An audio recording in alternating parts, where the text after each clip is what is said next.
بسم اللہ الرحمن الرحیم۔ تھانہ رمنا کے علاقے میں 29 دسمبر کو ایک افسوسناک واقعہ پیش آیا تھا، جس میں ہاؤس نمبر 584 اسٹریٹ 44 G10 4 کے سامنے ایک جرمن نیشنل باشندے کو مرڈر کر دیا گیا تھا۔ اس میں ہماری پولیس نے انتھک محنت کی اور 24 گھنٹے کے اندر ملزم تک پہنچے اور اس کے بعد ملزم کو اریسٹ کر لیا۔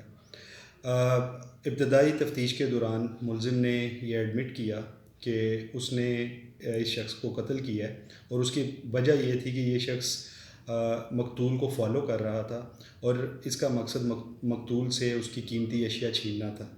جیسے ہی اس نے مقتول کو تک پہنچا اور اسے اپنی واردات کرنے کی کوشش کی تو مقتول نے رزسٹ کیا، اور اسی دوران اس نے فائر کر کے اس کو قتل کر دیا۔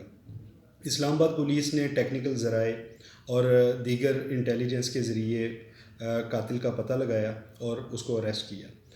اسلام آباد پولیس ہر وقت اس کوشش میں ہے کہ ہم اپنے شہریوں کو تحفظ دیں، اور اگر خدا نخواستہ کوئی ایسا وقوع پیش آتا ہے تو اس کو فوری طور پہ ٹریس کر کے ملزمان کو کیفر کردار تک پہنچایا جائے۔